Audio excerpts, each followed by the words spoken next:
Comment créer un site internet pour être bien référencé sur Google? That is the question of the day. Exactement, tu es en train de créer ton site internet, tu es en train de réfléchir à qu'est-ce que tu vas mettre dedans, qu'est-ce que tu ne vas pas mettre, tu as installé WordPress typiquement, tu as mis tes plugins, etc. et tu te demandes, bon, maintenant, comment je charge la machine pour arriver à trouver des clients sur Internet, à vendre sur Internet, et donc bien sûr, en amont, il faut être positionné dans Google pour au moins capter un minimum de trafic gratuit. Alors évidemment, c'est une question très importante. Tu l'auras compris, le référencement, ça se travaille dans l'œuf. Autrement dit, si tu as déjà fait ton site internet, c'est peut-être un peu trop tard. Rien n'est jamais trop tard. Tu peux toujours revenir sur le travail que tu as déjà fait, évidemment, mais ce sera un peu plus compliqué. Surtout si Google a déjà référencé ton site, il y aura un peu plus de subtilité à maîtriser. Mais aujourd'hui, pour l'épisode, on va considérer que tu es en train de créer ton site internet, donc il n'existe pas encore, ou à la rigueur, tu as juste mis la base sur WordPress et que tu peux vraiment encore modifier sa structure. Voilà. Alors aujourd'hui, je fais un nouvel épisode sur le référencement. Parce que suite à un épisode précédent que j'avais publié, j'ai répondu à une question de Marie qui demandait comment optimiser son référencement. J'ai eu pas mal de questions en retour, donc du coup j'ai synthétisé les questions que j'avais eues et je vais essayer d'y répondre aujourd'hui. Alors exactement, je vais te prendre du temps pour t'expliquer la partie un tout petit peu théorique, et pour ça je t'amènerai sur mon écran où je vais te faire un schéma pour être le plus visuel et le plus concret possible, et ensuite je vais te donner des exemples, une sorte de procédure. Alors l'épisode je vais essayer de le faire durer 15 minutes. Donc on dit ne pas dépasser 15 minutes. Tu sais que moi j'ai une tendance à parler énormément. Donc voilà. Alors on va essayer d'être le plus synthétique possible. Donc je ne ferai pas aborder tous les sujets. Exactement, aujourd'hui, on va essayer de voir comment on va structurer le site pour que, Google y donne de l'intérêt. 2, que ça puisse le valoriser, que la manière dont tu vas structurer ton site le valorise aux yeux de tes confrères et consoeurs. Parce qu'évidemment, si ton site a une meilleure structure, si ton site il est plus sain, on peut estimer que Google le remarquera et que donc va augmenter ton positionnement, ton classement dans les résultats. Quand un internaute tapera le mot-clé qui te concerne, le but c'est d'être sur la première page de Google. Les techniques que je te partage aujourd'hui sont des techniques vraiment super intéressantes, dont une qui s'appelle le cocon sémantique. On va expliquer ça en détail aujourd'hui, qui a été inventé par Laurent Bourrelli, qui est un des experts aujourd'hui nationaux au niveau du référencement. On parlera aussi de maillage, on parlera aussi de cinétique. Et je vais donner deux outils exactement pour essayer d'organiser ton site web. Si tu nous rejoins à l'instant, très cher entrepreneur, welcome, bienvenue à l'émission quotidienne Parlons Business. Cette émission-là, je la publie tous les jours dans le seul et unique objectif, c'est de t'aider, toi, à développer ton entreprise parce que c'est ma mission de vie. J'adore accompagner les entrepreneurs pour accélérer leur entreprise. Aujourd'hui, vous êtes plus de 3000 à me suivre au quotidien. Si tu découvres à l'instant l'émission ou si tu me connais et que tu n'es pas encore abonné à la chaîne YouTube, je t'invite à t'abonner, bien entendu, à la chaîne YouTube pour ne manquer aucun épisode. Et surtout, n'oublie pas de réagir dans les commentaires en dessous de la vidéo ou sur iTunes ou sur SoundCloud pour poser tes questions, tes commentaires, tes réflexions, en quoi cet épisode t'aide ou t'aide pas. Je suis friand de vos retours, donc n'hésite pas, bien sûr. Alors, allons directement dans le sujet. On va aborder le premier point, qui est l'élément fondateur d'un bon référencement, c'est la structure de site. Comment le site va être structuré. Comment, autrement dit, on va organiser les différentes pages sur ton site web pour que la lecture d'une page à une autre soit la plus fluide et la plus cohérente, la plus normale possible. D'une part, bien sûr, pour ton visiteur, on parle quand même à des humains d'abord, et aussi, malheureusement, il faut parler à Google, il faut parler le langage de Google. C'est un peu le problème, justement. L'idée, elle est toute bête, c'est qu'on va essayer de séquencer le site internet comme une grappe de raisin. On va essayer en fait d'organiser ton site internet comme une grappe de raisin et sous forme de colonnes. On va essayer d'organiser ton site de telle manière à ce que les sujets ne soient pas tous mélangés. L'objectif n'est pas de faire un gros sac de patates, mais de ranger tes patates dans des cagettes et que chaque cagette corresponde à un sujet. Évidemment, toutes les cagettes parlent de patates. Alors, il y a des cagettes pour des petites patates, des cagettes pour des patates moyennes, les autres pour les très grosses patates, et ainsi de suite. L'objectif, c'est qu'on va organiser ton site internet par catégorie. L'objectif est de faire en sorte que les liens de sens, donc la sémantique, d'un point de vue français littéraire tout bête, la connexion fruits, pommes, bananes, confiture, il y a un lien sémantique qui est le fruit, les fruits entre ces différents sujets. Stylo, papier, stabilo, fluo, classeur, voilà, là on est sur le domaine de la bureautique. Donc on peut avoir une cagette bureautique, on peut avoir une cagette papier, une cagette stylo, et ainsi de suite. Donc là on a un lien entre ces différentes cagettes. Voilà, c'est ce qu'on appelle le glissement sémantique. Et ça, c'est vraiment la nuance qui va te permettre d'organiser ton site internet de telle sorte à être très cohérent pour Google. Et en plus de ça, quand tu appliques cette logique-là, c'est là où c'est magique, c'est que ça aide énormément ton visiteur à s'y retrouver très rapidement sur ton site. C'est vrai que la technique que je vais te proposer là aujourd'hui est complètement déstabilisante parce que d'habitude on n'a pas ce réflexe de penser quand ça sous forme hiérarchique, de ranger dans des cases, etc. L'objectif évidemment n'est pas de contraindre ton aspect créatif parce que c'est vrai que des fois on a des personnes qui réfléchissent beaucoup d'un point de vue analytique et d'autres qui cerveau gauche, cerveau droite et d'autres beaucoup sur l'imaginaire. Bon. Mais c'est quand même bien d'arriver à canaliser l'ensemble de ses pensées au niveau de son site web. Pour le reste de la communication, tu fais comme tu veux, bien entendu. Moi, je te parle d'un outil web, communication, comment on fait pour l'organiser. Donc, on l'organise sous forme de silos, de colonnes. Ce sont tes cagettes, d'accord, tes catégories, et de grappes. Donc, comment ces différentes cagettes vont être connectées entre elles. Et je te montre là comme ça la forme de la pyramide, parce que c'est bien le but, la grappe elle est sous forme de pyramide. On va tout de suite basculer sur mon écran et je vais t'expliquer tout ça à travers un schéma. Alors si tu m'écoutes depuis SoundCloud, et bien évidemment je vais t'inviter à regarder la vidéo sur YouTube pour avoir le schéma en direct. Alors on va prendre un truc tout bête, là on a nos cagettes, d'accord, on a nos différents sujets. Imaginons que tu as 4 sujets principaux sur ton site internet. L'objectif, c'est qu'on va essayer de trouver un sujet qui va relier tout le monde, ok. Et ça, justement, c'est là où ta grappe va être accrochée à la vigne, donc autrement dit, à Internet. Ok, ici, là, c'est par exemple monsite.com. Ok. Et là, sont des catégories. Donc, catégorie 1, catégorie 2, catégorie 3, catégorie 4. On est OK là-dessus? Alors, on va maintenant descendre un peu plus sur l'idée. Alors, j'aimerais pouvoir descendre. Hop, voilà. L'idée, c'est qu'on va avoir ton sujet principal ici. Tu vas en déterminer les quelques sous-sujets principaux. Je vais te donner des outils, je t'explique. Je t'explique la théorie et après je te dis comment tu vas procéder pour pouvoir le faire.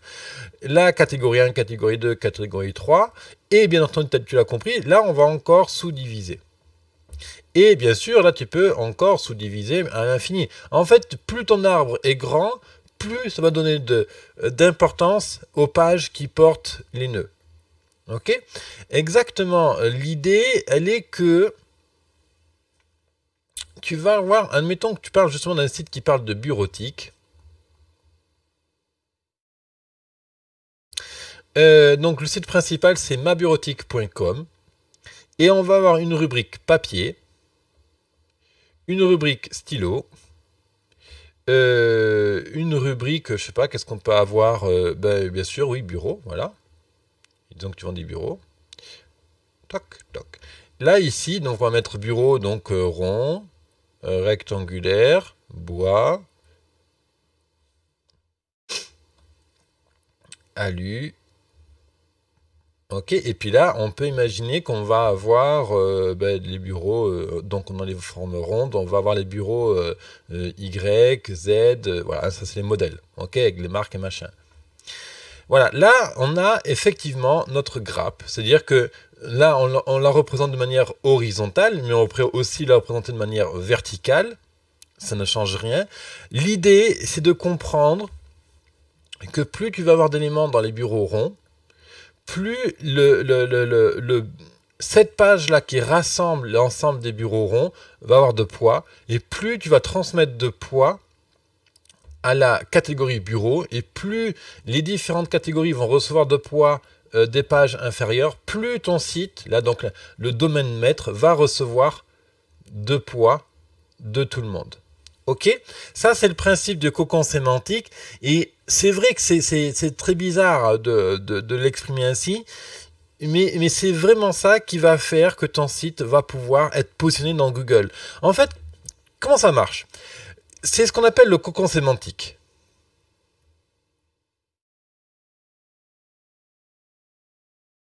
Ok?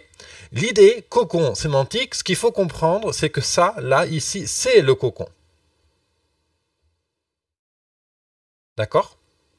Et l'idée, la question qu'il faut se poser, c'est quel lien, est-ce que je peux faire un lien entre mon sujet principal ici et le dernier sujet ici?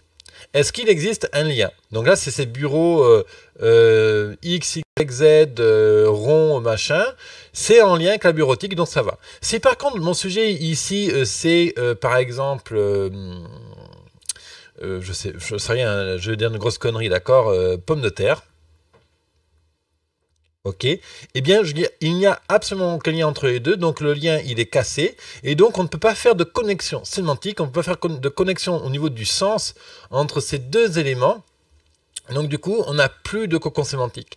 Et c'est exactement ça qu'on va essayer de mettre en place à travers l'outil que je vais te donner aujourd'hui, c'est si tu arrives à créer et à structurer ton site de telle sorte à ce qu'il y ait toujours un sens entre la page maître en haut, les catégories, les sous-catégories et tes pages, eh bien tu vas avoir un cocon sémantique, et c'est exactement ça qu'on va chercher à faire.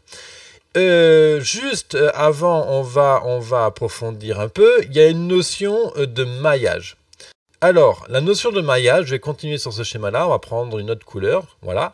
C'est que les liens qui partent de cette catégorie-là, ok, de ce cocon-là, reste dans cette colonne. C'est-à-dire que ben, là, tu es sur la page bureau. La page bureau a envoyé des liens vers la page d'accueil, bien sûr, vers la page de son même niveau, et vers des pages de son cocon. Mais à aucun moment, la page qui liste les bureaux ronds va faire des liens sur l'autre cocon en haut.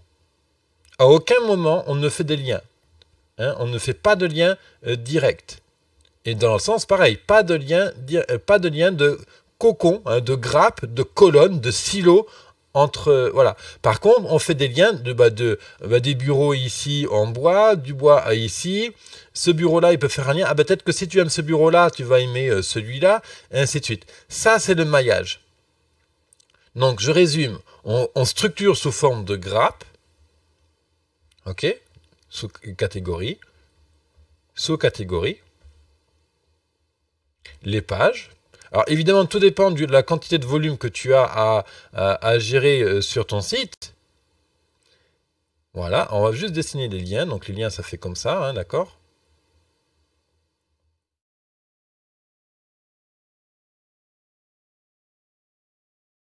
Ah, ça peut donner ça, et puis c'est à l'infini, évidemment.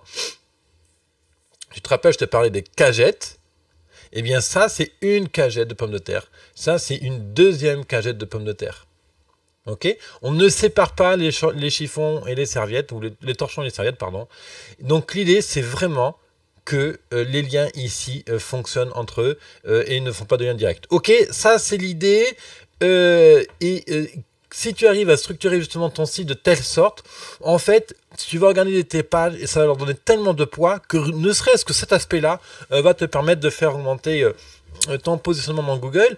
Et c'est pour ça que je te dis que le référencement, ça se calcule, ça se fait dans l'œuf. Parce que cette histoire de maillage, cette histoire de lien entre les différentes catégories, entre les différentes cagettes justement, hein, c'est ce qu'on appelle le maillage, le on-site linking, pour avoir le terme anglais. Donc on-site linking, maillage, lien interne, hein, ça signifie la même chose, c'est tout ce qui se passe dans ton site, et c'est vraiment ça qui fait que tu vas pouvoir structurer ton site de manière très très cohérente. Et pour ton visiteur aussi, ça va être très clair, il va savoir exactement, tu vas aussi économiser son attention, parce que si il cherche un bureau rond et que tu l'envoies vers les pages stylo, tu dilues en fait son attention. Donc c'est vraiment un triple intérêt au niveau de la structure de ton site. 1, le référencement. 2, l'efficacité de la navigation pour ton visiteur, il va comprendre la cohérence. Et 3, d'un point de vue commercial, parce que tu le concentres sur que les bureaux s'il est intéressé par des bureaux. Comment ça marche? 1, tu trouves ton sujet principal. 2, tu le divises en catégories. Tu divises ces sous-catégories en sous-catégories. Et là, tu as l'arbre principal de ton site. D'accord? Tu as le hangar, les cagettes et les sous-cagettes. Ensuite, tu vas prendre chacune des catégories et tu vas aller dans Google Keyword Planner et tu regardes qu'est-ce que les gens tapent pour trouver ce genre de mots. Tu vas sur Google, tu tapes le mot-clé que tu as envie, le nom de ta catégorie et tu regardes qu'est-ce que les gens tapent réellement. Et comme ça, en fait, tu vas avec Google et puis les différents outils. Hein, tu en as plein d'outils pour choisir des mots-clés. Et l'idée, c'est que toi, tu as eu ta propre formulation. Je repasse sur l'écran, je vais te montrer. Voilà, hop, on va rester sur ce schéma-là. Voilà, imaginons que ici, c'était bureau. Voilà. Qu'est-ce que les gens tapent dans Google pour trouver bureau? Ça, c'est la question. Donc, du coup, tu vas dans Google Keyword. Je ne vais pas le lancer là. Je ne vais pas te montrer l'écran pour ne pas ralentir le système. Qu'est-ce que les gens tapent tu vois, dans Keyword Planner, tu mets bureau. Et peut-être que tu verras que les gens tapent bureau avec un X. Ou peut-être qu'ils tapent aménager son bureau. Ou peut-être qu'ils tapent bureau, coworking, je sais pas. Donc du coup, tu vas aller prendre le terme que les gens cherchent dans Google et tu vas renommer ta catégorie. Tu vas oublier le terme que toi, tu as voulu mettre et tu mets le terme que Google suggère. Que les choses, exactement, c'est pas que Google suggère, c'est quel est le thème qui a le plus de fréquence de recherche par mois. Et tu fais pareil pour les sous-catégories et pareil pour les feuilles ou les sous-catégories. Et tout ça, tu vas le schématiser avec un outil qui s'appelle MindMaster. Alors, j'ai pas d'action dans cet outil-là, mais il marche vraiment très bien. Tu l'as sur mobile, tablette, iPad, PC, voilà, tous les périphériques. Et donc, tu peux travailler dessus à n'importe quel moment. Et vraiment, si tu en es au début de la création de ton site, fais cette carte-là. Même si tu as que 10 pages sur ton site, tu vas quand même pouvoir les organiser. Parce qu'aujourd'hui, ton site, il fait 10 pages, mais si ton activité fonctionne, très rapidement, tu vas voir, tu vas étendre le nombre de pages, allez, disons, à 100. Ok? Et donc, c'est très intéressant de pouvoir organiser son site comme ça, sous forme de niveau de hiérarchie. Et voilà, donc je te renvoie directement sur l'épisode 188 où je répondais à Marie. Je reviens aussi sur cette notion de référencement avec d'autres détails. Bien sûr, je vais t'inviter à découvrir l'atelier sur le référencement que je te propose pour 33 €. Cet atelier reprend vraiment tous les fondamentaux du référencement. Souvent, quand on fait du référencement, on commence à payer, à aller chercher des likes sur Facebook, à payer des agences, des machins, des trucs de bordel. Le truc, c'est que moi, je dis que si tu fais un bon référencement et que tu mets toutes tes chances de ton côté, le référencement, tu sais, c'est grosso modo 50% de tout ce qui se passe dans ton site et 50% de tout ce qui se passe à l'extérieur. Tout ce qui se passe à l'extérieur, tu n'as pas le contrôle et ça coûte une blinde pour le maîtriser. Par contre, aujourd'hui, tu as le contrôle sur ton site à toi aujourd'hui, donc travaille bien ton référencement. Et pour ça, tu vas directement sur la formation, donc le lien s'affiche là en bas, tu peux cliquer dessus, sur la carte. Ou sinon, tu as le lien dans la description, cet atelier vaut 33 €. Je te retrouve de l'autre côté, tu verras en une après-midi, vraiment tu auras clarifié tout ce qu'il faut bien faire et ne pas faire sur ton site web pour d'entrée de jeu être bien positionné. Avec ces méthodes de base, moi aujourd'hui j'arrive à positionner les sites de mes clients en l'espace de 2 semaines en moyenne. Donc c'est vraiment une méthode éprouvée que j'utilise pour mon propre blog, etc. Alors je ne suis pas forcément le champion, je ne suis pas le best-of au niveau du référencement, mais cet atelier te donne vraiment toutes les bases fondamentales à maîtriser, même si tu n'es pas technique, même si tu passes à travers une agence, pour justement pouvoir contrôler si l'agence fait bien le boulot. C'est tellement, tellement important. À très vite entrepreneur, merci de ton écoute, je te retrouve dans l'atelier et aussi lors de la prochaine émission Parlons Business. Bye bye.